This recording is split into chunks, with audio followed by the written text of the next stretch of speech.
महाराष्ट्र हा गडकोटांचा देश आहे. म्हणजे थोडक्यात महाराष्ट्रात अनेक राजवटी नांदल्या. सातवाहन, वाकाटक, चालुक्य, राष्ट्रकूट, यादव. यातल्या देवगिरीच्या यादवांचा जेव्हा अल्लाउद्दीन खिल्जीने पराभव केला तेव्हा महाराष्ट्रात शिवाजी महाराजांचा जन्म होताच देव देवता खुश झाले आणि सगळे पृथ्वीवरचं जे कलियुग आहे ते नष्ट झालं आणि शिवनेरीवर जन्म झाला म्हणून बरेच जण वाटतं की शिवाजी नाव पडलं, तर शिवाजी महाराजांचं नाव तिकडून शिवनेरीवरून आलं. की शिवनेरी किल्ल्यावर या पुरुष श्रेष्ठाचा जन्म झाला म्हणून शिवाजी महाराजांचे नाव शिव. आपल्या जे किल्ले बनवण्याची जी प्रथा आहे आपल्या महाराष्ट्रामध्ये, तर ती छत्रपती शिवाजी महाराजांशीच निगडीत आहे का? की शिवाजी महाराज की लहानपणी मातीचे किल्ले बनवायचे आणि आपल्या सहकाऱ्यांना म्हणायचे की हे माझे किल्ले आहेत आणि मी या महाराज जेव्हा आग्र्याला गेले होते आणि त्या आग्र्यामधून जे सुटून आले म्हणजे शत्रूच्या गोठ्यात जाऊन तिथून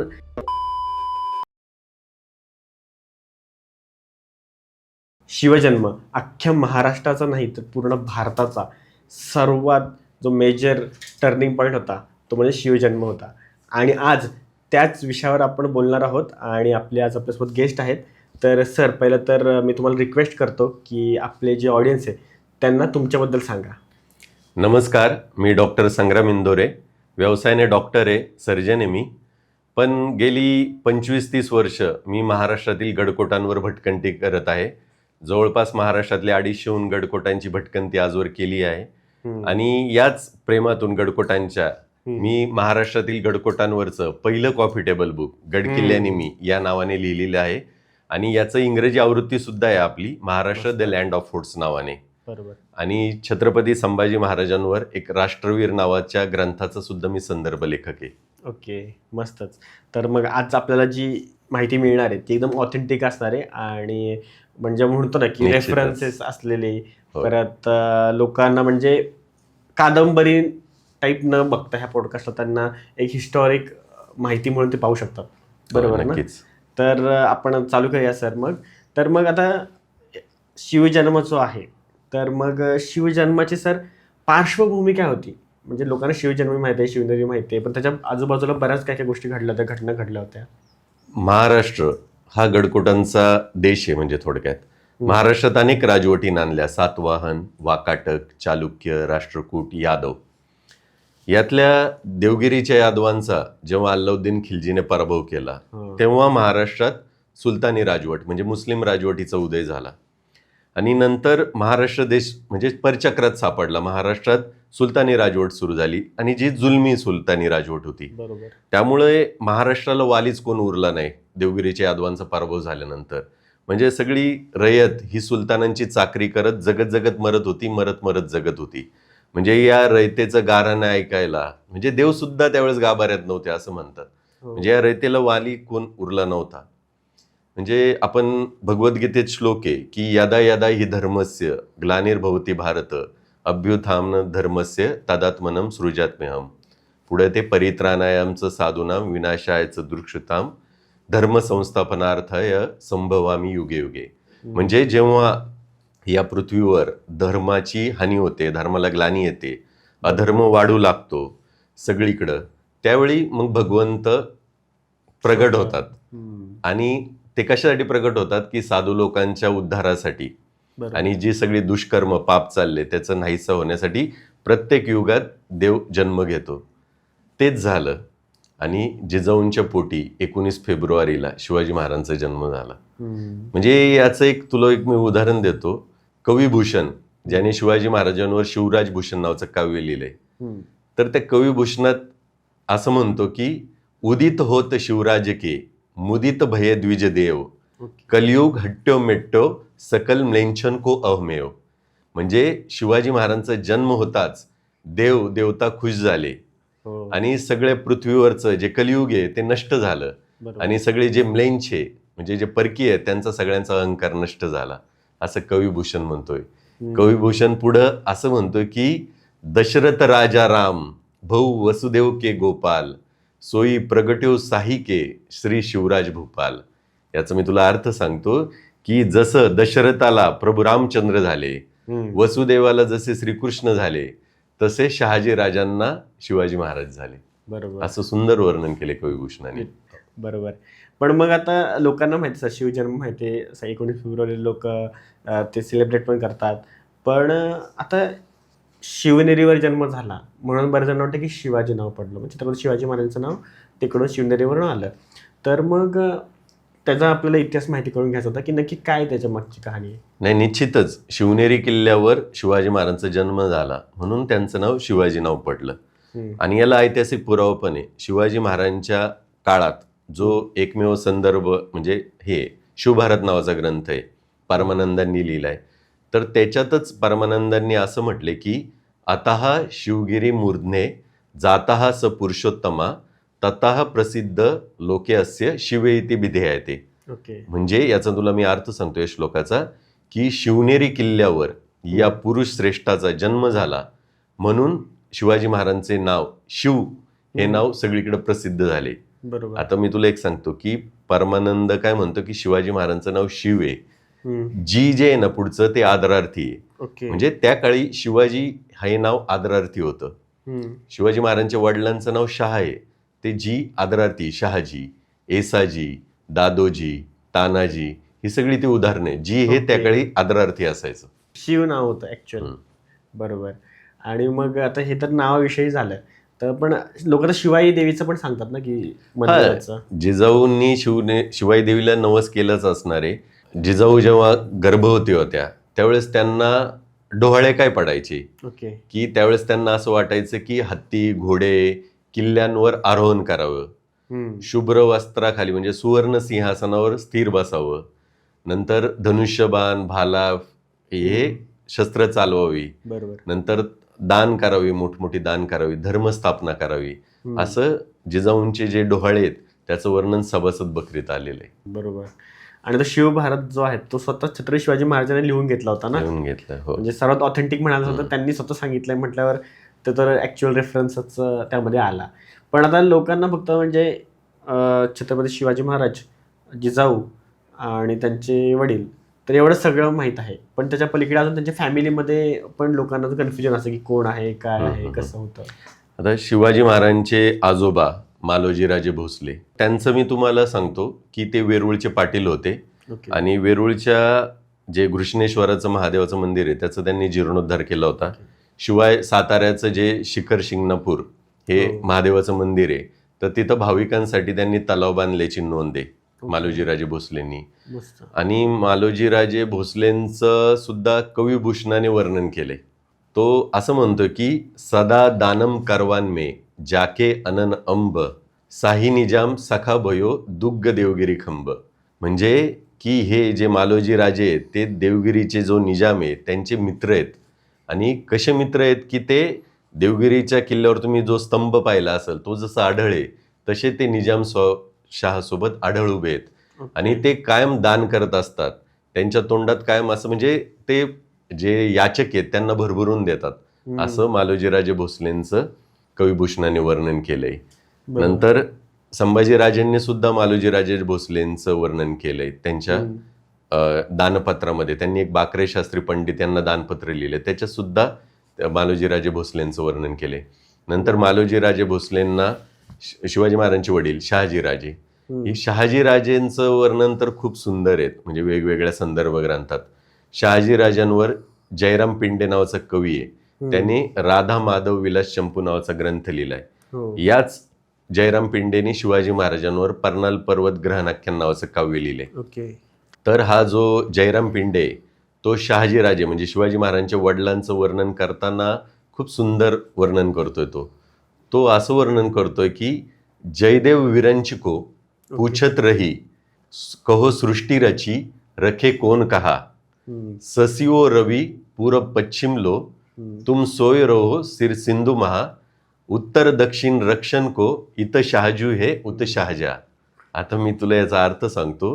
जयराम पिंडेंच्या काव्यात असं आलंय की ही पृथ्वी भगवंताने उत्पन्न केली, निर्माण केली. तरी त्यावेळेस भगवान विष्णू ब्रह्मदेवाला विचारतात की तू या पृथ्वी तर उत्पन्न केली, पण या पृथ्वीच्या पालन पोषणाची जबाबदारी तू कोणावर सोपवली, ही पृथ्वी कशी टिकेल. तेव्हा भगवंत विष्णूंना असं म्हणतात की पूर्व आणि पश्चिमेला चंद्र सूर्य आहेत उत्तरेला शहाजहान बादशाह आहे, दक्षिणेला शहाजी राजे आहेत. तुम्ही बिलकुल काळजी करू नका, तुम्ही निवांत क्षीरसागरात शयन करा. म्हणजे एवढं महत्व आहे की शहाजीराजेंचं त्यावेळेस दक्षिणेत, की उत्तरेला शहाजहान त्यावेळेस बादशाह होता, पण दक्षिणेला कोण आहे तर शहाजीराजे. एवढं सुंदर वर्णन केलंय ओके. शहाजीराजांचं. आणि शहाजीराजांनी स्वराज्य संकल्पक म्हटले जाते शहाजीराजांना. म्हणजे शिवाजी महाराजांनी जे स्वराज्य उभारलं त्याची पार्श्वभूमी शहाजीराजांनी बनवून ठेवली होती. शहाजीराजांनी 1627 ते 1636 ह्या 9 वर्षाच्या काळात ते निजामशहाचे वजीर होते. निजामशहाचा सगळा कारभार शहाजीराजेच पाहत होते. त्यांचा मुर्तुजा नावाचा एक निजामशहाचा दत्तक पुत्र होता, त्याला सिंहासनावर तो नाममात्र राजा होता, पण सगळा कारभार हे शहाजीराजन पाहत होते. 1636 साली जेव्हा दिल्लीचा हे शहाजहान बादशाह आणि आदिलशाह यांच्या एकत्रित फौजेविरुद्ध जेव्हा शहाजीराजांचा पराभव झाला, तेव्हा त्यांनी पुढे विजापूरच्या आदिलशाहाची दरबारात चाकरी पत्करली. आणि पण त्यावेळेस सुद्धा त्यांनी जो पुणे जहागिरीचा प्रांत आहे महत्वाचा तो आपल्याकडे ठेवला. आणि पुढे त्या जहागिरीचा प्रांतांचा शिवाजी महाराजांना उपयोग झाला. बरोबर. आता आई वडिलांनी म्हणजे त्यांना लहानपण शिकवला. आणि आईबद्दल सगळ्यात महत्वाचं जिजाऊ महासाहेबांबद्दल मला बोलणं महत्वाचं आहे. कारण शिवभारतात म्हणजे शिवाजी महाराजांच्या समकालीन जो ग्रंथ आहे त्यात कवी परमानंद असं म्हणतो की या पृथ्वीवरील सगळ्यात जागृत जर स्त्री कोणती असेल तर ती जिजाऊ महासाहेब. म्हणजे किती महत्वाचं वर्णन आहे, एका वाक्यातच आहे की या पृथ्वीवरील सगळ्यात जागृत स्त्री कोण असेल तर ती जिजाऊ महासाहेब. आता मगाशी मी तुला सांगितलं राधा माधव विलास चंपू जयराम पिंडे नावाच्या कवीने लिहिलंय. तर जयराम पिंडे जसं शहाजीराजांचं वर्णन करतो तसं तो जिजाऊ महासाहेबांचं सुद्धा वर्णन करतोय. त्याने सुद्धा खूप सुंदर वर्णन केले जिजाऊ महासाहेबांचं. तो असं म्हणतो की जशी चंपकेशी फुले फुल जाई, भली शोभली जास जाया जिजाई, जिच्या कीर्तीचा चंबू जंबू द्वीपाला, करी सावली माऊली मुलाला. म्हणजे किती सुंदर वर्णन आहे की जिजाऊंची कीर्ती सगळीकडे आहे, त्यामुळे सगळे याचक जिजाऊ साहेबांच्या आश्रयाला येतात. बरोबर. म्हणजे सगळे जंबू द्वीप सगळीकडे कीर्ती पसरली जिजाऊ महासाहेबांची. आणि या शिवाजी महाराजांना घडवण्यात आहे ना या दोघांचा खूप मोठा त्याग आहे. म्हणजे शहाजीराजे दक्षिणेत शिवाजी महाराजांचा मोठा बंधू संभाजीराजे त्यांना वाढवत आहेत, आणि जिजाऊ त्या थांबल्या असत्या इकडं दक्षिणेत, म्हणजे बंगळूरला राहिल्या असत्या, सगळं ऐश्वर्य सगळं होतं, पण या दोघांनी खूप मोठा त्याग केलाय की शहाजीराजे शिवाजी महाराजांच्या मोठ्या बंधूला तिकडे वाढवत बसले बंगळूरला, आणि जिजाऊ पुणे जहागिरीचा प्रांत जो सगळ्यात अवघड प्रांत आहे तिथे येऊन त्यांनी शिवाजी महाराजांना पुढं वाढवलं आणि स्वराज्याची पार्श्वभूमी तयार केली या दोघांनी. म्हणजे शिवाजी महाराजांना घडवण्यात या दोघांचा खूप मोठा त्याग आहे आई वडिलांचा. ओके. आणि खूप मोठा वाटा आहे. ओके. मग आता त्यांचे भाऊ मग तिकडे होते, मग जर ते उलट झालं असतं की ते जे इकडे असतं तिकडे असतं, कदाचित पूर्ण इतिहासच बदलला असता. इतिहास बदलला असता. पण शहाजीराजांनी जे दक्षिणी जी पार्श्वभूमी तयार केली, आणि त्यावेळेस म्हणजे संभाजी महाराजांनी सुद्धा एक ग्रंथ लिहिलाय बुधभूषण नावाचा, तर त्यामध्ये सुद्धा त्यांनी शहाजीराजांची स्तुती केली. तर ते असं म्हणतात की संभाजीराजे आपल्या आजोबांचं वर्णन करताना असं म्हणतात की भृश बलान्वय सिंधू सुधारका, प्रथित कीर्ती उदार पराक्रमा, अभवत अर्थकलासु विशारदो, जगती शहानृप सवा. म्हणजे शहाजीराजे खूप बलवान आहेत, त्यांची कीर्ती सगळीकडे आहे, ते उदार आहे, पराक्रमी आहे, आणि सिंधू सागरावर जसं चंद्र शोभून दिसतो तसं सगळ्या जगात शहाजीराजे शोभून दिसतात.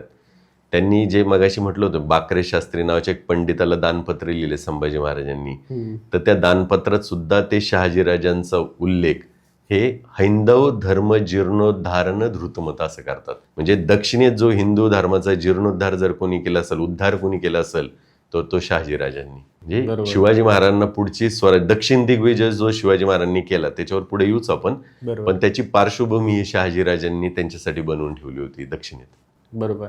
मग तेच ना, त्यामुळे सगळ्यांच्या एफर्ट्समुळे छत्रपती शिवाजी महाराज बांधले. म्हणजे आपल्याला फक्त दिसतं की अरे तेव्हा एखादा व्यक्ती इतका मोठा झाला, पण त्याच्या मागे किती जणांचे त्याग आहेत, मुख्यतः आई वडिलांचे. लहानपणी आपण सगळे किल्ले बनवतो, आणि जेव्हा ते किल्ले आपण बनवतो त्यावर आपण ठेवतो छत्रपती शिवाजी महाराजांना. तर मग आपल्या जे किल्ले बनवण्याची जी प्रथा आहे आपल्या महाराष्ट्रामध्ये, तर ती छत्रपती शिवाजी महाराजांशीच निगडीत आहे का कसं काय आहे त्याच्या बाबतीत? नाही, तुला एक गंमत सांगू का? म्हणजे आता तर लहान मुलं किल्ले बनवतात दिवाळीत, पण शिवाजी महाराज सुद्धा लहानपणी किल्ले बनवायचे Okay. अशी नोंद आहे, संदर्भ आहे ऐतिहासिक. आणि तो पण शिवाजी महाराजांच्या समकालीन शिवभारतात आहे, परमानंदाने लिहून ठेवलंय. परमानंद एक श्लोक आहे, मी तुला सांगतो. परमानंद असं म्हणतात की मृत्युकान्नपी तुंगानी कार्येन स किशोरकई इमामी मम दुर्गानी इतिओचत कदाचन. आता याचा मी तुला अर्थ सांगतो की शिवाजी महाराज की लहानपणी मातीचे किल्ले बनवायचे आणि आपल्या सहकाऱ्यांना म्हणायचे की हे माझे किल्ले आहेत आणि मी याचं रक्षण करणार. म्हणजे लहानपणापासूनच त्यांना याचं हे होतं, किल्ल्यांचं महत्त्व त्यांनी जाणलं होतं. त्यामुळं म्हणजे शिवकाळापासूनच हे किल्ले बांधण्याची प्रथा सुरू केली असेल, शिवाजी महाराजांनीच सुरू केली असणार आहे. बरोबर. आणि जसं जसं तुम्ही म्हटलात की महाराजांना किल्ले महत्वाचे होते, तसंच मी एक मूवी बघितला होता दिग्पाल लांजरेकरांचा. त्या मूवीमध्ये पण एक सीन दाखवला होता की आता हे किल्ले तर ठीक आहे, पण किल्ले ज्याच्यावर आहेत तो सह्याद्री किती महत्वाचा आहे. त्या सीनमधून मला समजलं की आपल्यावर अफजल खान सर येतो आणि ते खूप सारी फौज घेऊन येतो. सगळे म्हणतात की अरे एवढी मोठी फौज आली 50,000ची. तर महाराज म्हणतात की आपल्याकडे आहे ना सह्याद्री आहे, बरोबर. आणि जोवर हा सह्याद्री आहे ना तोवर त्या लोकांनी 50,000ची फौज आणू दे, 1,00,000ची फौज किती पण आणू दे, हा आपल्याला नेहमी वाचवणार. शिवाजी महाराजांनी सह्याद्रीचं महत्त्वाच्या बद्दल मी तुला सांगतो की शिवाजी महाराजांनी दक्षिणेतील एका मुघल अधिकाऱ्याला एक पत्र लिहिले 1663च्या दरम्यान. आणि ते पत्र फारसी भाषेत आहे, तर त्याचा अनुवाद सांगतो मी तुला. मोठं पत्र आहे, पण ते सांगणं गरजेचं आहे. म्हणजे सह्याद्रीचं महत्त्व आपल्याला काय शिवाजी महाराजांच्या लेखी ते तुला सांगतो. त्या पत्रात शिवाजी महाराज असं म्हणतात की गेली 3 वर्ष बादशहाचे मोठे मोठे सल्लागार व योद्धे आमचा प्रदेश काबीज करण्यासाठी चालून येत आहेत. बादशाह हुकूम फरमावतो की शिवाजीचे किल्ले व मुलूक ताब्यात घ्या, आणि तुम्ही जवाब पाठवता की लवकरच काबीज करतो. अरे, आमच्या दुर्गम प्रदेशात नुसता कल्पनेचा घोडा सुद्धा नाचवणं कठीण आहे, मग तो प्रदेश काबीज करण्याची भाषा कशाला? ते पुढे त्या मुघल अधिकाऱ्याला म्हणतात की अशा खोट्या बातम्या बादशाला पाठवण्यास तुम्हाला लाज कशी वाटत नाही? ते म्हणतात की कल्याण व बिदरचे किल्ले उघड्या मैदानात होते, त्यामुळे तुम्ही ते काबीज केले. पण आमचा मुलूक अवघड व डोंगराळ आहे, नदी नाले आहेत, तिथं वाट नाही जाण्यास, आणि अशात 60 किल्ले माझे तयार आहेत. त्यावेळेस 60 किल्ले होते शिवाजी महाराजांच्या ताब्यात. आणि ते पुढे 2 उदाहरणं देतात त्या अधिकाऱ्याला. ते म्हणतात की बिचारा अफजल खान जावळीवर फौज घेऊन आला आणि नाहक मृत्युमुखी पडला, हे तुम्ही बादशाला का कळवत नाही? पुढं ते उदाहरण देतात शाहिस्ते खानाचं. ते म्हणतात की तो अमीरुल उमराव शाहिस्ते खान आमच्या या गगनचुंबी डोंगरात व पाताळात पोहोचणाऱ्या खोऱ्यात 3 वर्ष राहतोय. तोही म्हणतोय बादशाला की मी शिवाजीला पकडतो, पण असं खोटं बोलण्याचा परिणाम त्याला भोवला. मी त्याची 3 बोटं छाटली आणि तो परिणाम सूर्यासारखा स्वच्छ सर्वांच्या समोर आहे. पुढचं वाक्य खूप महत्वाचं आहे त्या पत्रातलं. शिवाजी महाराज काय म्हणतात की माझ्या मायभूमीचे रक्षण करणं हे माझं कर्तव्य आहे. त्यावर आक्रमण करणारा मग तो कोणी असो कधीच यशस्वी झाला नाही. बरोबर. म्हणजे एवढं सह्याद्रीचं महत्व आहे. ओके. छत्रपती शिवाजी महाराजांनी नेहमीच सह्याद्रीची साथ दिलीच आहे आणि अनेक त्यांनी लढाया लढल्या. म्हणतो ना की जी पहिली लढाई असते ती खूप महत्त्वाची असते, प्रत्येकाला पहिली गोष्ट फार आवडते. तर महाराजांची सर पहिली लढाई जी होती तर ती कशी झाली होती मग? शिवाजी महाराजांनी, आपण सगळ्यांना माहिती की पहिला किल्ला तोरणा जिंकला, नंतर पुढे मुरुंब देवाचा डोंगर आहे तिथं राजगडाचं बांधकाम शिवाजी महाराजांनी सुरू केलं. नंतर पुढं जो किल्ला घेतला तो सिंहगड. सिंहगड हा महत्त्वाचा किल्ला आहे आदिलशहाच्या म्हणजे लेखी. आणि ही बातमी मग त्यावेळेस खेड शिवापूरच्या पुढे शिरवळ जे आहे, तर ते शिरवळला ठाणेदार होता मिया रहीम नावाचा, आदिलशहाचा ठाणेदार होता. त्याने ही बातमी विजापूरच्या दरबारात पोहोचवली की शिवाजी महाराजांनी आपला सिंहगड किल्ला जिंकलाय, तोरणा जिंकलाय. तर हे आदिलशहाला आवडलं नाही, कारण सिंहगड महत्वाचा किल्ला आहे. तर त्यावेळी शिवाजी महाराजांच्या विरुद्ध फत्तेखान नावाच्या सरदाराला आदिलशहाने पाठवलं. पहिली लढाई ही पुरंदर किल्ल्याच्या परिघात झाली. म्हणजे त्यावेळी पुरंदर किल्ल्यावर शिवाजी महाराज होते आणि पुरंदरच्या किल्ल्यावर सुद्धा झाली, आणि पुरंदरचं जो सासवडच्या पुढं खळद बेलसर जो गाव आहे त्या गावात लढाई झाली, म्हणजे मैदानी लढाई सुद्धा झाली. आणि त्यावेळी म्हणजे शिवाजी महाराजांनी पहिल्या युद्धात फत्तेखानाचा पराभव केला. फत्तेखान पळून विजापूरला निघून गेला. कवी यशवंत यांनी खूप सुंदर काव्य एक 4 ओळी त्यांच्या, ती कवी यशवंत असं म्हणतात की अमीन ठाणेदार शिरवळी सुभानमंगळच्या कोटात निपुटुनी त्याला निमिषात फत्तेखाना दिला तडाखा पुरंदरच्या परिघात. ओके. म्हणजे जो आम्ही मिया रहीम जो शिरवळचा ठाणेदार होता, शिरवळचा सुद्धा किल्ला जिंकला शिवाजी महाराजांनी आणि पुढे पुरंदरच्या पायथ्याशी फत्तेखानाचा पराभव केला. हे पहिलं युद्ध झालं. ओके, मस्त. म्हणजे सगळ्या युद्धांमध्ये सर जो अफजल खान चालून आला होता तर ते खूप महत्त्वाचं होतं, कारण त्या म्हणजे आपल्या छत्रपती शिवाजी महाराजांना खूप मोठं संकट आलं होतं की ते काय करायचं. तो सगळे तिकडे देवस्थान उद्ध्वस्त करतो, त्याला मी मारायला जाऊ का मी शांत डोक्याने थांबून एक वेळेस त्याचा मग आपण त्याला निपटून टाकू. तर मग हा कन्फ्युजन होता. मग ती लढाई कशी होती थोडी सांगू शकतो का?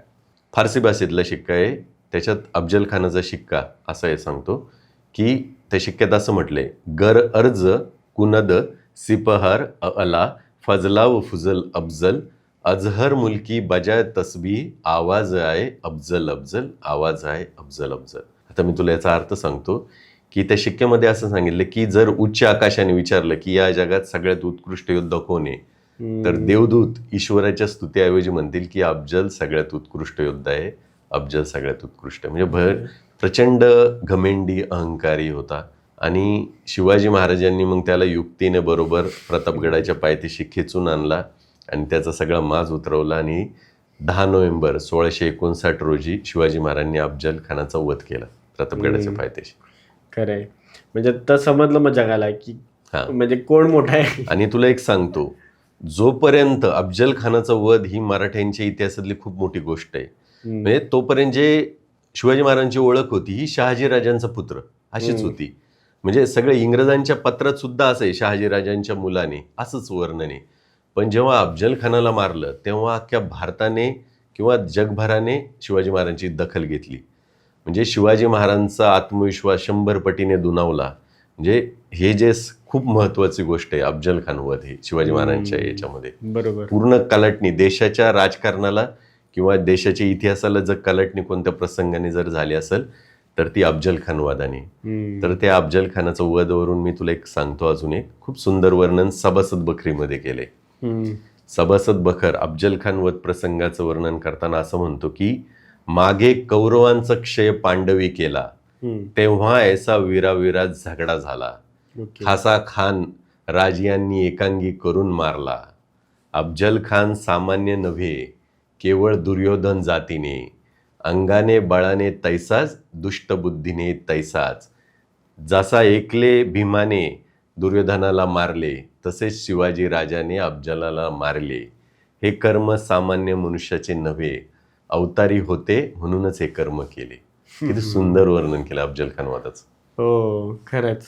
कारण ती गोष्टच विचार करणं कठीण आहे की एवढ्या मोठ्या सेनेसोबत असा व्यक्ती आला आणि त्याला मारणं. कारण जे त्यावेळी मावळ्यांचे असतील किंवा इतर जे आपली जनता असतात त्यांना विचारच गेला की आता छत्रपती शिवाजी महाराज कसे ह्याला तोंड देतील. आणि अफजल खान म्हणजे त्यावेळेस अफजल खान विजापुराच्या दरबारातून जो विडा उचलला त्यांनी काय म्हटलं होतं की चढे घोड्यानिशी शिवाजी महाराजांना कैद करून येतो. म्हणजे त्यावेळेस सगळीकडे चर्चा अशी होती की तो एकतर शिवाजी महाराजांना पकडून येणार किंवा ठार मारणार, अशा 2च शक्यता होत्या. आणि याच पूर्ण गाफीलपणाचा फायदा शिवाजी महाराजांनी घेतला. मी ते कसं सांगतो तुला. म्हणजे एखादा राजा आहे अफजल खानाला मारले, एवढा मोठ्या सेनानीला मारले, आनंदोत्सव साजरा करेल, पण शिवाजी महाराज तसे नव्हते. शिवाजी महाराजांनी 10 नोव्हेंबर 1659 खानाला मारलं. 11 नोव्हेंबरला विनाविलंब शिवाजी महाराज वाईला आले. नंतर त्यांनी त्यांच्या 3 तुकड्या केल्या. एका तुकडीला दोरोजी नावाच्या सरदाराला त्यांनी कोकण जिंकण्यासाठी पाठवलं. नेताजी पालकरांनी त्यांनी विजापूरच्या मुलखात पाठवलं तो मुलूक जिंकण्यासाठी, कारण सगळीकडे गाफिले. आणि शिवाजी महाराज स्वतः जातीने कराड, कोल्हापूर अशी वेगवेगळी ठाणी मारत केवळ 18 दिवसाच्या आत 28 नोव्हेंबर 1659 रोजी आदिलशहाचा दुसऱ्या राजधानीचा गड पन्हाळा गड शिवाजी महाराजांनी जिंकून टाकला. म्हणजे शत्रू पक्षाला कळायच्या आत. खरंय. आणि ते पण त्यांच्या घरी वाईट परिस्थिती होती, म्हणजे सईबाईंचं नुकतंच निधन झालं होतं, पण तरी त्यांनी रडत बसले नाही. तो इन्सिडेंट सर्वात मला आवडतो की एका साईडला पराकोटीचं दुःख आहे की स्वतःची बायको आता नाहीये, आणि एका साईडला विजयाचा उन्माद आहे की एका मोठ्या म्हणजे अफजल खानाला मी मारलंय, आता मी सेलिब्रेट करू शकतो, नाही तर मी एकतर रडत बसू शकतो. पण दोन्ही ठिकाणी त्यांनी आपले इमोशन्स दाखवले नाहीत आणि त्यांनी संयमाने त्या वेळेनुसार जे गरजेचं आहे तेच केलं. गरजेचं केलं. जे खरं छत्रपती शिवाजी महाराजांचं जे माइंडसेट पण वेगळ्याच लेवलवर आहे. पण आता आपण जे वेगळे फिल्म्स बघतो, उरीचे फिल्म बघतो किंवा अजून बाकीचे अटॅक्स होतात त्याचे फिल्म्स बघतो, तर त्यात सगळेजण दाखवतात की कसं शत्रूच्या गोट्यात घुसले आपले सैनिक आणि सर्जिकल स्ट्राईक केली. पण इतिहासामध्ये सर्वात मोठी सर्जिकल स्ट्राईक असेल तर ती शाहिस्ते खान. हो, शाहिस्ते खान. आता जेव्हा अफजल खानाला मारलं, मी म्हटलो सगळीकडं शिवाजी महाराजांची चर्चा होऊ लागली पूर्ण भारतभरात. त्यामुळं औरंगजेब त्यावेळेस बादशाह झाला होता, मग त्याला सुद्धा शिवाजी महाराजांचा बंदोबस्त करावा असं वाटलं आणि त्याने पाठवलं त्याच्या मामाला म्हणजे शाहिस्ते खानाला.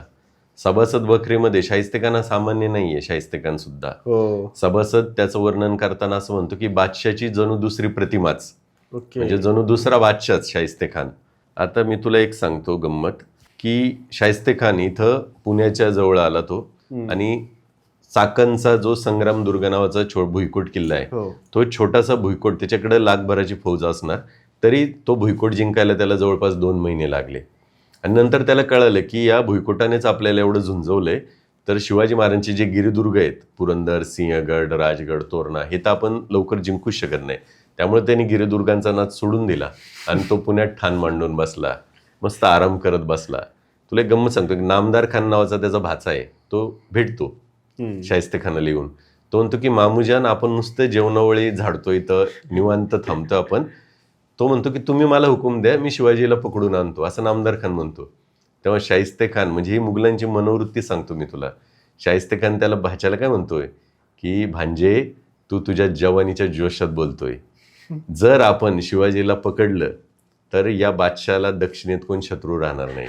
मग तो आपली रवानगी करल काबूल कंदारला. मग तिथलं वातावरण तुला माहिती आहे भयानक आहे. मग हे पुण्याचं वातावरण काय वाईट आहे का की ते उत्तम हवामान आहे, आपण इथंच थांबू असं. मग शास्ता खान आपल्यावर चालून येणार नाही हे महाराजांनी पण ओळखलं होतं.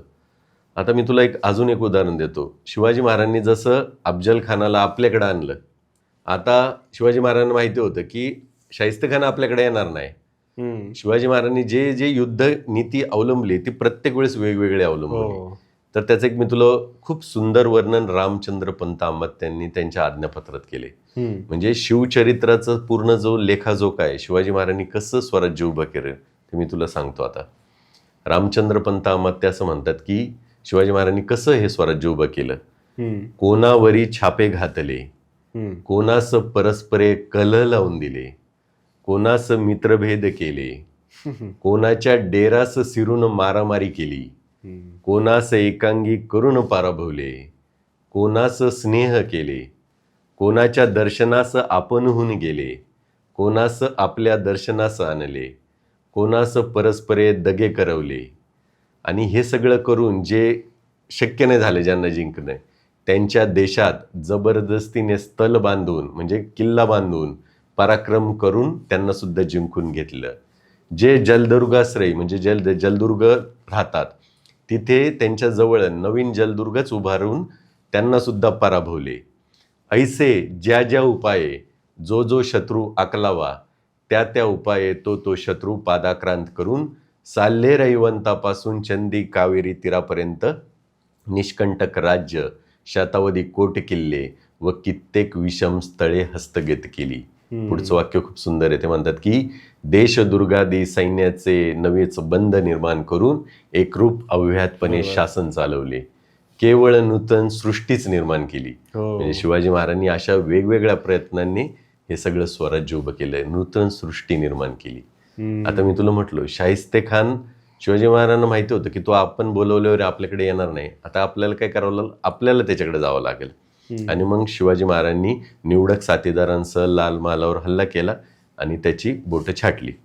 आता शिवाजी महाराजांची या तुला विनोद बुद्धी सांगतो. शिवाजी महाराजांनी जेव्हा वार केला होता तो अंधारात केला होता रात्रीच्या. त्यांना वाटलं होतं की शास्ता खान ठार झालाय, पण नंतर कळलं की त्यांना की त्याची 3 बोटं छाटली गेली उजव्या हाताची. आणि त्यावेळेस शास्ता खानाला मोठी पदवी आहे. मी म्हटलं तुला तो बादशाची दुसरी प्रतिमा, पण शास्ता खानाचं पूर्ण तुला त्याची बिरुदावली सांगतो. तुला मी नाव सांगतो त्याचं सगळं. अमीर उलुमराव नवाबे बहादूर खानई खानान मिर्झा अबू तालिब शास्ता खान हे त्याचं पूर्ण नाव आहे. हम्म. तर शास्ताखानी पदवी त्याला औरंगजेबाने दिली. ओके. जेव्हा शिवाजी महाराजांनी शास्ताखान्याची 3 बोटं छाटली त्यावेळेस शिवाजी महाराज म्हणतात की शास्ताखाना शास्त केली. हम्म. शास्त म्हणजे शिक्षा केली. बरोबर. बादशाने नाव ठेवले होते त्याचे, परंतु आज मी ते शास्त करून त्याला शिक्षा करून मी ते नाव आज खरं करून दाखवलं. असं खूप सुंदर विनोद बुद्धी याच्यातून दिसून येते. सभासद बकरीत सांगितले हे. छत्रपती शिवाजी महाराज म्हणजे त्यांची किल्ल्यांची नावं ठेवताना पण त्यांनी जी दुर्गांची नावं ठेवली सुंदर. ती पण सुंदर ठेवलेत. तोरणा म्हणजे तोरणा किल्ल्याचं प्रचंडगड नाव ठेवलं. खेळण्याचं नाव त्यांनी विशाळगड केलं. आता मी तुला विषय निघाला म्हणून सांगतो की आपण आज मराठी भाषा करतो, पण त्यावेळेस शिवकाळात सुद्धा सगळीकडे जो म्हणजे भाषा होती कामकाजाची दरबारातली ती सगळी फारसी भाषा होती. पण शिवाजी महाराजांनी ते फारसी भाषेचं जे आक्रमण होतं आपल्या भाषेवर तर ते मोडून काढलं आणि रघुनाथ पंत हनुमंते त्यांना राजव्यवहार कोश बनवायला सांगितलं. म्हणजे जी आपल्या वापरातली जी शब्द आहेत मराठी ते त्यांनी ठेवले. आणि शिवाजी महाराजांनी जयराम पिंडे नावाचा एक कवी म्हटलं होतं मी तुला, तर त्या जयराम पिंडेने सुद्धा असं म्हटले की शिवाजी महाराजांनी जी सगळी किल्ल्यांची नावं ठेवली ती आपल्या स्वभाषेशी मिळती जुळती ठेवली. प्रत्येकम नामकरम श्रीमहिनभुजा म्हणजे प्रत्येक किल्ल्याचं नामकरण शिवाजी महाराजांनी खूप सुंदर केलं, आपल्या भाषेत केले. आता खेळणा किल्ल्याचं विशाळगड आहे, तोरण्याचं प्रचंडगड नाव ठेवलं, नंतर रोहिड्याचं नाव विचित्रगड, तुंग किल्ल्याचं कठीणगड, हडसर किल्ल्याचं पर्वतगड, रांगणा जो किल्ला आहे कोल्हापूरच्या जवळचं त्याचं प्रसिद्ध गड, अशी खूप वेगवेगळी नाव. आता वासोट्या किल्ला आहे त्याचं व्याघ्रगड, दातेगड नावाचा किल्ला आहे त्याचं सुंदरगड. म्हणजे तुम्ही आज जर गेले वासोट्याला तर तिथं पूर्व वाघांचा मुक्त संचार होता. शिवाजी महाराजांनी वाघांवर नाव ठेवलं व्याघ्रगड. दातेगड इतकं सुंदर आहे तर ते पाहून शिवाजी महाराजांनी दातेगडाचं नाव सुंदरगड केलं. चावंड किल्ला आहे इथं जुन्नर जवळचा त्याचं नाव प्रसन्नगड केलं. नंतर शिवाजी महाराजांनी काही नवीन किल्ले बांधले त्यांचं पण नाव किती सुंदर आहे, प्रतापगड, विजयदुर्ग, घिरिया नाव होता आधी, मग नंतर मराठी आरमाराची विजय पताका कायम मिरवणारा तो विजयदुर्ग, सिंधू सागराला खोगीर घालणारा पालान घालणारा तो सिंधुदुर्ग, म्हणजे रायरीचा रायगड केला, मुरुंब देवाच्या डोंगराला राजगड नाव ठेवलं. खरंय, म्हणजे नावं दिलीत महाराजांनी ती खरंच खूपच सुंदर होती. आणि तेच लोक म्हणतात काही काही मराठी भाषेसाठी जो खरा सुरुवात केली प्रयत्न तो शिवाजी महाराजांनी केला. पण आता आपण अजून जर लढाया बघितल्या महाराजांच्या, आता आपण शाहिस्ते खानाची बघितली, अफजल खानाची बघितली, त्याच्या पुढे अजून कोणकोणत्या लढाया म्हणजे महाराजांनी महत्त्वाच्या लढल्या होत्या? आता नंतर शाहिस्ते खान हा 3 वर्ष इथं स्वराज्यात होता आणि त्याने गिरिदुर्ग नाही जिंकले, पण त्याने स्वराज्याची बरेच नासाडी केली होती. म्हणजे इथं बरीचशी हानी झाली होती शाहिस्ते खानामुळे. 3 वर्ष इथं तळ ठोकून होता. मग आता जे नुकसान झाले ते भरून काढणं तर गरजेचं आहे. मग शिवाजी महाराज विचार विनिमय करत होते की आता काय करावं, कोणती मोहीम हातात घ्यावी. त्यावेळी बहिर्जी नाईकांचा उल्लेख आहे. बहिर्जी नाईक शिवाजी महाराजांना म्हणतात की सुरत लुटल्याने अग्नियत द्रव्य सापडेल. म्हणजे सुरत ही त्या काळची औरंगजेबाची सगळ्यात महत्वाची बंदर, म्हणजे थोडक्यात आर्थिक राजधानीच होती सुरत. सुरतेकडून सगळे जगभर व्यापार होत होता सुरतेकडून. आणि मग शिवाजी महाराजांनी ठरवले की आता आपण सुरतेवर स्वारी करायची. आणि एक गंमत सांगतो, शिवाजी महाराजांनी सुरत लुटली आणि जे शिवाजी महाराज सुरत लुटल्यावर काय म्हटलेत की खूप दिवसापासून औरंगजेबाची दाढी ओढायची मला इच्छा होती. म्हणजे सुरत शहराला त्यावेळेस औरंगजेबाची दाढी म्हणायची, म्हणजे एवढं महत्त्वाचं शहर होतं. म्हणजे कोणी स्वप्नात सुद्धा विचार केला नसेल की सुरतेवर कोण आक्रमण करेल. त्यामुळे तिथं काही तटबंदी वगैरे काही नव्हती. आणि शिवाजी महाराज म्हणतात की खूप दिवसापासून मला औरंगजेबाची दाढी ओढायची इच्छा होती, सुरत लुटून मी ती इच्छा पूर्ण केली. आणि तुला एक गंमत सांगतो, 1664 साली सुरते पहिल्यांदा लूट केली आणि नंतर 1670 साली दुसऱ्यांदा पुन्हा सुरत लुटली. आता त्यावेळी शिवाजी महाराजांना घाबरून तिथं तटबंदी उभारली होती सुरतेभोवती. आणि मी तुला सांगितलं म्हणजे शिवाजी महाराज हेचं उदाहरण होतं. म्हणजे आधी केले मग सांगितले. शिवाजी महाराजांनी अफजल खानाच्या वध शिवाजी महाराज स्वतः गेले, शाहिस्ते खानावर स्वतः चालून गेले शिवाजी महाराज. म्हणजे आपलं उदाहरण शिवाजी महाराजांनी दिलं होतं त्यांच्या मावळ्यावर. आणि मावळ्यांमध्ये पण खूप आत्मविश्वास आला शिवाजी महाराजांमुळे. जेव्हा दुसऱ्यांदा सुरत लुटली ना जेव्हा शिवाजी महाराजांनी, त्यावेळी प्रतापराव गुजर होते तिथं त्या मोहिमेत. आपल्याला माहिती वेडात मराठी वीर दौडले सात, ते प्रतापराव गुजर सुरतेच्या मोहिमेवर होते दुसऱ्या मोहिमेला. तर म्हणजे आत्मविश्वास बघा, शिवाजी महाराजांमुळे त्यांच्या सेनापतीत पण किती आत्मविश्वास आहे. प्रतापराव गुजरांनी सुरतेचे इंग्रजांना पत्र लिहिले. ते काय म्हणतात की माहुली आणि साल्हेर हे खूप अवघड किल्ले आहेत महाराष्ट्रातले. म्हणजे मनुष्य स्वप्नात सुद्धा ते, कल्पनेत सुद्धा ते जिंकायचा विचार करू शकणार नाही. पण ते किल्ले आम्ही जिंकून घेतले. आणि कसे जिंकून घेतले? आमच्या तोंडातून शब्द बाहेर पडण्याला जेवढा वेळ लागतोय ना, तेवढ्या वेळात आम्ही ते किल्ले जिंकून घेतले. तर तुम्ही हे जे सुरतेची जी तटबंदी उभारली त्याची काय गोष्ट करता? म्हणजे डोंगर दऱ्यात फिरणाऱ्या आमच्यासारख्या वीरांपुढे त्याची काय मातब्बरी? म्हणजे सुरतेचे जे तट उभारलेत ना ते किरकोळ आहेत आमच्यासाठी. तुम्ही जर गपगुमान शरण नाही आले तर आम्ही तुम्हाला मग हानी पोचू. असं पत्र प्रतापराव गुजरांनी सुरतेच्या अधिकाऱ्याला लिहिले. म्हणजे असा आत्मविश्वास शिवाजी महाराजांमुळं त्यांच्या सैन्यातही होता.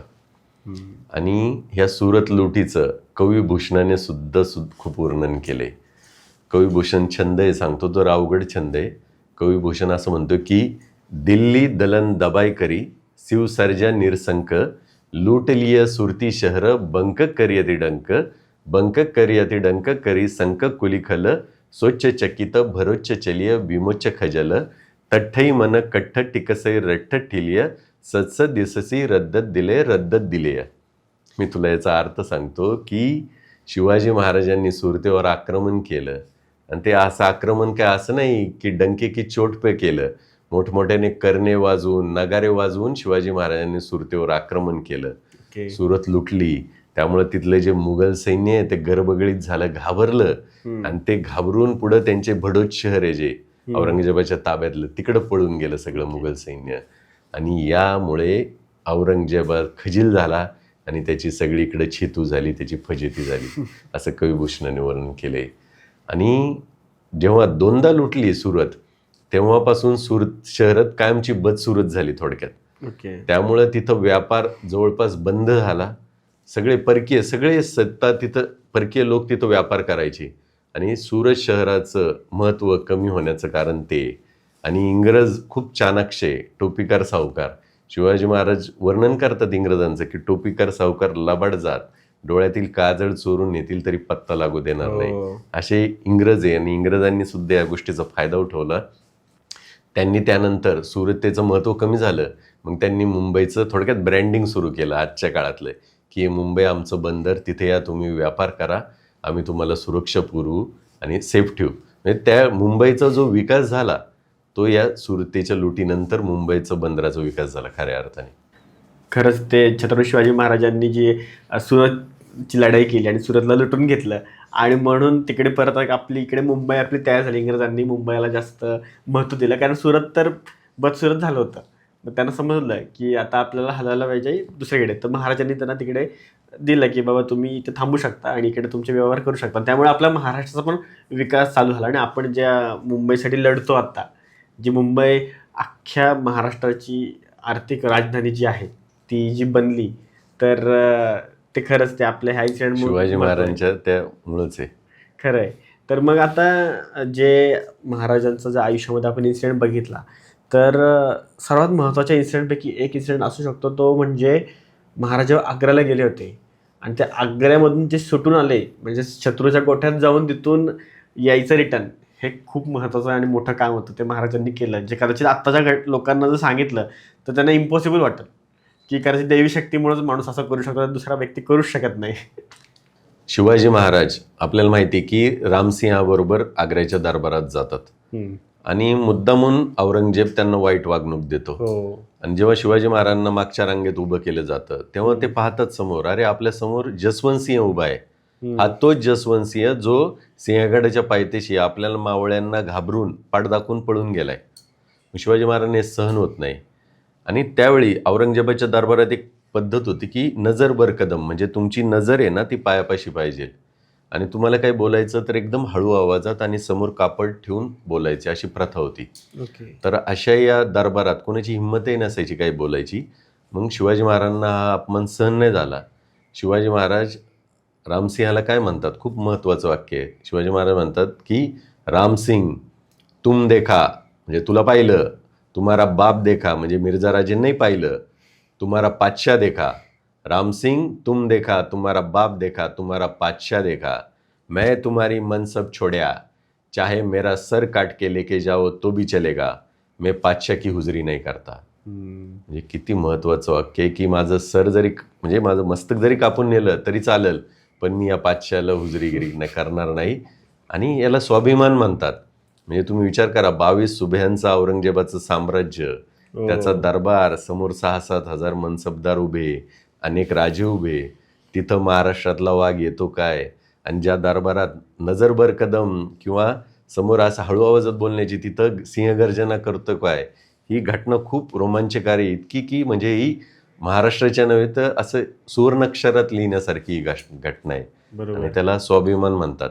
म्हणजे महाराष्ट्राने जो स्वाभिमान आहे तो कसा दाखवायचा, ते महाराष्ट्राचा स्वाभिमान ते शिवाजी महाराजांकडून शिकलं पाहिजे सगळ्यांनी. बरोबर. दिल्लीचेही तख्त राखतो महाराष्ट्र माझा, महाराष्ट्र मेला तर राष्ट्र मेले, मराठ्यांविना राष्ट्र गाडानं चाले. हे सगळं महाराष्ट्रच मेन आहे. भारतात सगळे जे राज्य आहेत महाराष्ट्रालाच राष्ट्र म्हटले. हो. म्हणजे आता महाराष्ट्र धर्म पण केरळ धर्म, कर्नाटक धर्म असं नाही, महाराष्ट्र धर्म. म्हणजे कित्येक दुष्ट संवारायला कित्येकच धाकस सुटला, नाही का. सगळं महाराष्ट्र धर्म राहिला तुम्हा कारणे. हे सगळे शिवाजी महाराजांमुळे हे सगळं टिकून आहे. तेच मराठा तितका मिळवावा, महाराष्ट्र धर्म वाढवावा. सगळे लिहिलेले आहेत ते आपल्या महाराष्ट्राबद्दल खूप चांगलं लिहिलेलं आहे. आणि महाराष्ट्रातली लोक पण म्हणजे खूपच चांगली आहेत आणि नेहमी शौर्यवान आहेत. इव्हन इंग्रजांना पण माहीत होतं की आपल्याला कुठूनचा विरोध झाला अख्ख्या भारतामधून तर हा महाराष्ट्रातूनच होणार आहे. ह्यांचे पहिले किल्ले बंद करून टाकायचे, जायचे रस्ते बंद करा, सुरुंग लावून त्यांनी उद्ध्वस्त केले. त्यांना माहिती की महाराष्ट्र खूप विरोधी पक्ष आहे, म्हणू शकतो की तो ऐकणारच नाही आपल्याला, ऐकणारच नाही. तर आता आपण महाराजांच्या बद्दल खूप काही पाहिलं सर. तर मग एक लढाई आपण इतिहासात नेहमी बघतो ती म्हणजे साल्हेरची लढाई, तर त्याबद्दल तुम्ही काय सांगाल? एक सांगू का, म्हणजे आपण शिवाजी महाराजांना गनिमी काव्याचे हे म्हणतो. म्हणजे सगळे सुरुवातीची जी युद्ध आहे ती गनिमी काव्याने बरीचशी खेळली गेली. पण शिवाजी महाराजांचा आत्मविश्वास म्हणजे जेव्हा आग्र्याहून ते आले, स्वराज्यात परतले, 1665 ते 1670 हा जो 4-5 वर्षाचा काळ आहे ना, तो खूप महत्वाचा आहे. शिवाजी महाराजांनी आपलं लष्कर वाढवलं, गडकोट अनेक नव्याने बांधले, प्रशासन व्यवस्था उत्तम केली. म्हणजे पूर्ण जवळपास 1 लाख पायदळ, 1 लाख घोडदळ आपलं त्यावेळेस तयार झालं. आणि शिवाजी महाराजांना कळलं की आता आपली ताकद वाढली, आता जे किल्ले दिलेत आपण मुघलांना, तर ते किल्ले परत जिंकण्याची आता गरज आहे.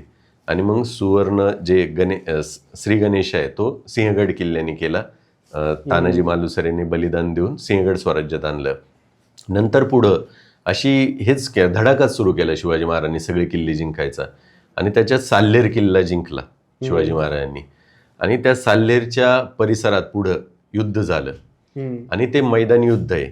म्हणजे पहिल्यांदा मराठे आणि मुघल हे मोठ्या संख्येने एकमेकांसमोर जर पुढे उभे राहिले असतील तर ते किल्ले साल्हेरच्या समोर, साल्हेरचं युद्ध.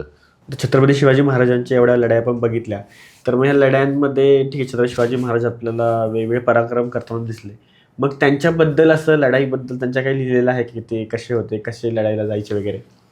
शिवाजी महाराज, मी मगाशी पण म्हटलं होतं की आधी केले मग सांगितले. शिवाजी महाराज स्वतः अनेक लढायात स्वतः नेतृत्व केले. सभासद बकरीत खूप सुंदर वर्णन केलं एका लढाईचं. ती लढाई वनी दिंडोरीची लढाई किंवा कांचनबारीची लढाई अशी म्हणून प्रसिद्ध आहे. तर त्याच्यात सभासद असं म्हणतो की राजा खासा घोड्यावर बसून, बख्तर गुगी घालून, हाती पट्टे चढवून, मालमत्ता घोडे लोक पायीचे पुढे रवाना करून 10,000 स्वारांनीशी सडे उभे राहिले. म्हणजे तू विचार कर की शिवाजी महाराजांनी चिलखत घातलंय, दोन्ही हातात पट्टे उभे राहिले आणि स्वतः पुढे आहेत. का नाही मावळ्यांमध्ये हे येणार, जोश येणार. बरोबर. म्हणजे महाराज स्वतः हे करायचंच. बरोबर. आता एक कविभूषणाचा सुद्धा एक छंद आहे. म्हणजे हिंमत, महाराजांनी काय जी हिंमत कशी दाखवली, कविभूषणाचा छंद तुला सांगतो की बिन चतुरंग संग बानरनी लेके बांधी, बारधिको लंका रघुनंदन जराई है, पारद अकेले द्रोण भीष्म से लाखो भट, जीतलीनी नगरी विराट को बढ़ाई है, भूषण भैश्विला तो घुसल खाने पातशाही, औरंगशाही बिनु हत्यार हलाई है, टाकाऊ अचंब महाराज शिवराज, सदा बिरन के हिम्मते हत्यार होत आईये. ओके. मी तुला या छंदाचा अर्थ सांगतो की विना चतुरंगी सेनेशिवाय प्रभू रामचंद्रांनी केवळ वानरांना मदतीला घेऊन लंका जिंकली. हम्म. एकट्या अर्जुनाने सगळ्या द्रोण भीष्माचार्यांचा पराभव करून विराट नगरी जिंकली. हम्म. तसं एकट्या शिवाजी महाराजांनी औरंगजेबाच्या घुसलखान्यात शिरून त्याला अद्दल घडवली. हम्म. आणि हे सगळं शक्य आहे. भूषण कसं म्हणतोय की शिवाजी महाराज हे सगळं शक्य आहे, म्हणजे तुम्हीच मानता की हिम्मत ही वीराचं मेन शस्त्र आहे हम्म. आणि तेच तुम्ही करून दाखवता दरवेळेस. हो खरंय. आणि मग आता एवढी सगळी जर प्रेरणा आहे महाराजांमध्ये, आत्ताच आपल्याला एवढी प्रेरणा आहे, मग ते जिवंतपणे कोणी प्रेरणा घेतली असेल, किती त्याला मिळाली असेल प्रेरणा त्यातून?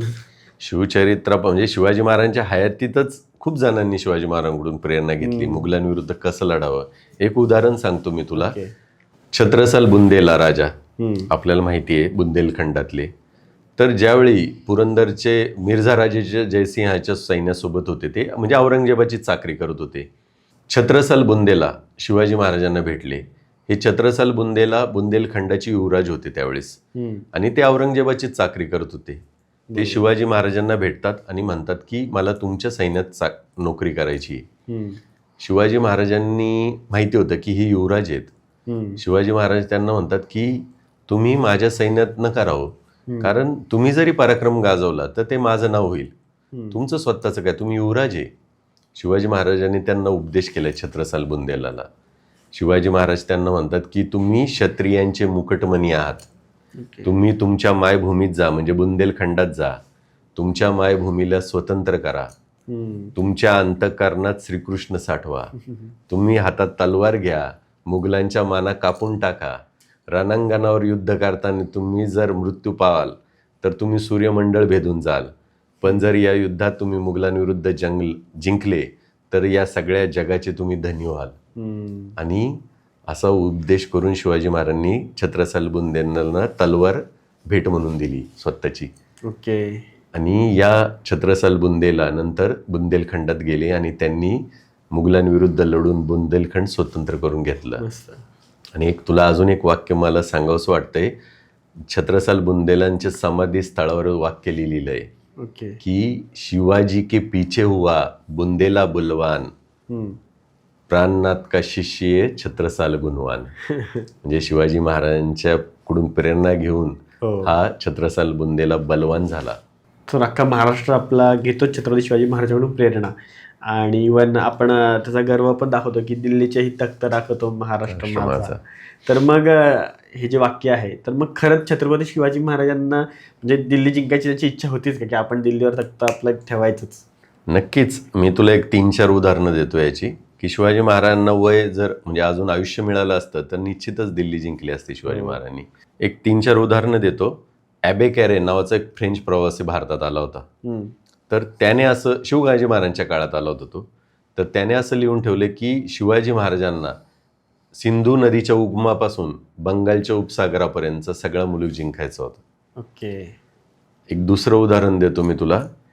इंग्रज अधिकारी एका पत्रात असं लिहितात की पूर्वी मिर्झा राजे जयसिंहाला जे 23 किल्ले दिले होते शिवाजी महाराजांनी, ते शिवाजी महाराजांनी आपल्या पक्षाप्रमाणे चपळ स्वारांच्या साह्याने 8 महिन्याच्या जिंकून टाकले. ओके. शिवाजी महाराजांनी, इंग्रज अधिकारी पुढे पत्रात म्हणतो की शिवाजी महाराजांनी आता बंकापूर नावाचा किल्ला जिंकलाय. पुढे ते विजापूरवर चाल करून जाणार आहेत आणि विजापूर घेतल्यावर ते डायरेक्ट दिल्लीवर हमला करणार आहेत. ओके. आणि औरंगजेबाला कोंडीत टाकेपर्यंत तलवार मॅन न करण्याची प्रतिज्ञा त्यांनी आई भवानीकडे केली, असं इंग्रज अधिकारी म्हणतो. इंग्रज अधिकारी सांगतो की शिवाजी महाराज दिल्लीवर चाल करून जाणार आहे आणि औरंगजेबाला जोपर्यंत कोंडीत टाकत नाही तोपर्यंत तलवार मॅन न करण्याची प्रतिज्ञा त्यांनी केली आहे. अजून एक उदाहरण सांगतो. जेव्हा राजाराम महाराजांचा म्हणजे दुसरा मुलगा शिवाजी महाराजांचा, जेव्हा राजाराम महाराजांचा जन्म झाला तेव्हा तो पालथा जन्म झाला, पालथा निपजला असं म्हणतात. मग ते थोडंसं अशुभ होतं त्या काळी. तर ही बातमी शिवाजी महाराजांना कशी सांगायची असा प्रश्न पडतो त्यांना सगळ्यांना. जेव्हा महाराजांना कळतं, म्हणजे महाराज किती पॉझिटिव्ह आहेत. महाराज म्हटले की पालथा निपजला, अरे वा, पुढे उद्या हा दिल्लीची पातशाही पालथी घालील, म्हणजे दिल्लीची पातशाही जिंकून घेईल, असं महाराजांचा पॉझिटिव्हनेस आपल्याला याच्यातून दिसतो. अजून एक चौथं मी उदाहरण देतो तुला, की मिर्झाराजे जयसिंहाच्या दरबारात एक रत्नाकर पंडित नावाचा एक कवी आहे. त्याने महाराजांचं वर्णन करताना दिल्लींद्र पद लिप्सवा असं म्हटलंय, की म्हणजे दिल्लीचं पद जिंकण्याची इच्छा बाळगणारे शिवाजी महाराज होते. हे दिल्ली जिंकायचीच होती, नशिबाने आयुष्य जास्त मिळालं असतं तर शिवाजी महाराजांनी निश्चितच दिल्ली जिंकली असते. बरोबर. तर सर आता आपण ह्या पॉडकास्टमध्ये सगळ्या गोष्टी आपण डिस्कस केल्या महाराजांच्या बद्दलच्या, पण at the end of the podcast मला तुमच्याकडे हे जाणून घ्यायचं की नक्की मग महाराजांचं ध्येय काय होतं? महाराजांचं ध्येय ना, त्यांनी जेव्हा त्यांची राजमुद्रा त्यातच त्यांचं ध्येय आहे. म्हणजे जेव्हा वयाच्या 14व्या 15व्या वर्षीच ते मुद्रा जी आहे तर त्याच्यातच ध्येय आहे की प्रतिपतचंद्र लेखे व वर्धिष्णू विश्ववंदिता शाह सुनो शिवशेषा मुद्रा भद्राय राजते. मुद्रा भद्राय राजते म्हणजे ही मुद्रा लोकांच्या कल्याणासाठी आहे. शिवाजी महाराजांना लोकांचं कल्याण करायचं होतं मुख्य, म्हणजे रयतेचं राज्य आणायचं होतं, म्हणजे जे आहे ते रयतेचं लोककल्याण करायचं होतं. ही सगळ्यात मेन त्यांचं ध्येय होतं. आता त्यांना बुंदेलखंड सुद्धा जिंकता आला असता, पण त्यांनी, मी सांगितलं तुला, छत्रसाल बुंदेलनं म्हटले की तुम्ही तुमचं हे करा, मायभूमी स्वतंत्र करा. शिवाजी महाराजांना रयतेचं कल्याण करायचं होतं.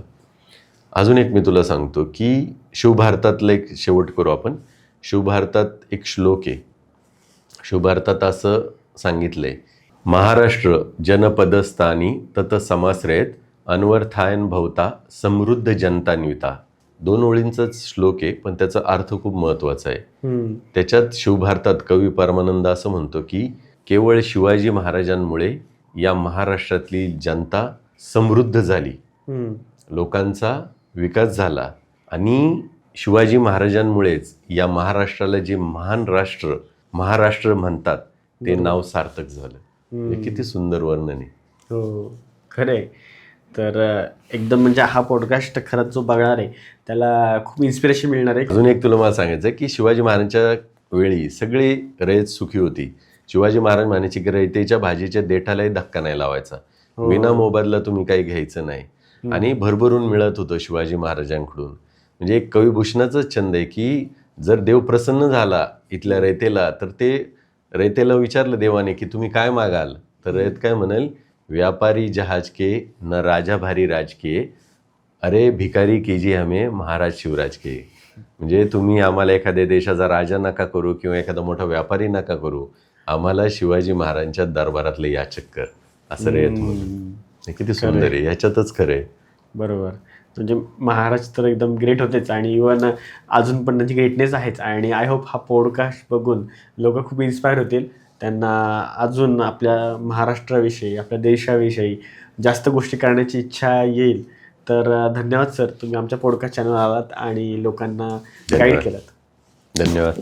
आय होप तुम्हाला व्हिडिओ आवडला असेल तर लाईक करा, कमेंट करा आणि चॅनलला सबस्क्राईब जरूर करा, कारण जेवढे आपले सबस्क्रायबर वाढतील तेवढे चांगले चांगले गेस्ट आपण आपल्या चॅनलवर आणू शकतो. म्हणून चॅनलला सबस्क्राईब करा आणि जाणून घ्या आपल्या लोकांच्या गोष्टी आपल्या मराठीत, फक्त द मराठी पॉडकास्टवर.